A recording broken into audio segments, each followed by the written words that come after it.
Huzurlu Mutfağa hoş geldiniz. Bugün sizlere çok sağlıklı bir turşu tarifi vereceğim.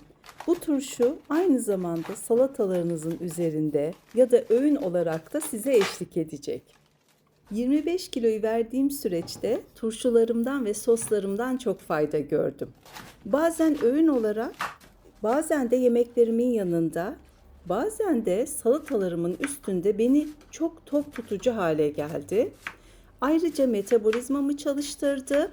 Çünkü biraz acılı yaptım hepsini ama tuzu hiçbir zaman çok fazla koymadım. Bugün de size farklı bir yöntemle Uzak Doğu ülkelerinin kimchi denen tarzında bir turşu göstereceğim. Onlarca video izledim senelerdir kimchi yaptıkları videoları ve birçok sebzeden yapıyorlar. Salatalıktan, pancardan, karışık olarak onlara da lahana kimçisi, salatalık kimçisi diyorlar. Gelelim bizim sağlıklı ve lezzetli turşumuza. Benim 4 kilo civarında kocaman bir beyaz lahanam var. Onu gördüğünüz gibi ince ince doğradım ve yumuşaması için bekleteceğim tuzla birlikte. 3 yemek kaşığı öğütülmüş kaya tuzu koydum ve tuzla beraber yumuşaması için bekleteceğim. Daha büyük kabım yoktu. Böyle ovduğumu size gösteremedim. Birazcık ovdum, kapadım ve ertesi sabaha kadar beklettim. Ertesi sabah gördüğünüz gibi o kocaman lahana oldukça böyle sünmüş, tam kimçi yapacak kıvama gelmişti. Lahanaları yıkayarak ilk koyduğum tuzu atacağım üzerinden. Çünkü diğer malzemeleri ona göre ayarlayacağım. Sarımsakları gördünüz. Ben bir baş sarımsak doğradım. Siz isterseniz daha az ya da daha çok doğrayabilirsiniz.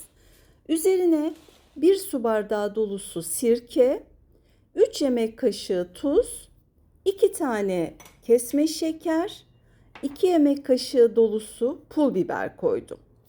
Biraz da limon sıktım, yarım limon kadar.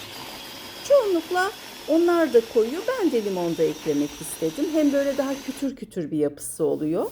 Hepsini rondodan geçirdikten sonra yıkamış olduğum lahanaların üzerine döküyorum. Tüm malzemeyi güzelce harmanlıyorum. Bizim turşumuzdan farkı daha kuru ama kesinlikle küflenmeyecek gibi ıslanmış bir şekilde hazırlanması. Tabii ki siz arzu ederseniz aynı bu şekilde su ve tuzla doldurarak bizim klasik beyaz lahana turşumuzdan da hazırlayabilirsiniz. Kanalımda zaten birçok turşu tarifi var. Lahana turşularım da var. Onlara da bakabilirsiniz.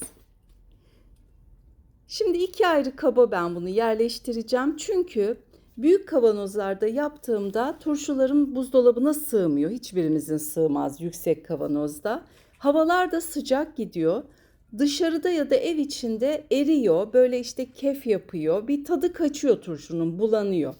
Ondan dolayı ben de buzdolabında saklayabileceğim bu turşuları hazırlamak istedim. Zaten bu gördüğünüz kaptaki şu anda bitti. Diğeri duruyor ve mis gibi duruyor hala buzdolabında. Çok pratik olduğu için hemen yemeklerin yanına kolayca soğuk soğuk yendi ve yüksek olan cam kabımdakini bitirdik. Şimdi malzemelerle birlikte biraz tabii bir miktar suyu çıkıyor. Onu da içine döküyorum. Daha sonra buzdolabında da bir tık daha su veriyor zaten bunlar. Ve üzerini suyla kaplayacağım. Bu arada lütfen tuzuna bakın. Eğer fazlaysa birazcık daha su ekleyin. Çok tuzlu olmasın, sağlıklı bir turşu olsun. Zaten buzdolabında erime riski daha az. Malzemeleriyle birlikte küflenme riski de az. Yapmanızı mutlaka tavsiye ederim. İzlediğiniz için çok teşekkür ederim. Eğer tarif ve videoyu beğendiyseniz lütfen beğene tıklamayı, bir kalp, çiçek, böcek bile olsa bir yorum yazmayı unutmayın. Kanalıma abone olmak ücretsiz. Eğer abone olursanız çok mutlu olurum. Yanında çıkan bildirim zilini de tümü diye işaretlerseniz paylaştığım tüm tariflerden hemen haberdar olabilirsiniz. Beni Instagram'da da Huzurlu Mutfak Buket Cengiz olarak takip edebilirsiniz. En güzel, en sağlıklı ve pratik tariflerde görüşmek üzere. Şimdilik hoşça kalın. Şunu da ilave edeyim. Bir iki videomda sordum ya beni hangi ülke ya da ülkemizdeki hangi şehirden takip ediyorsunuz diye. O kadar heyecanlanıyorum ve mutlu oluyorum ki lütfen bana nerede yaşadığınızı, hangi şehirden beni takip ettiğinizi yazın. Yorumlarda da birbirimizle selamlaşmış olalım. Tekrar hoşça kalın.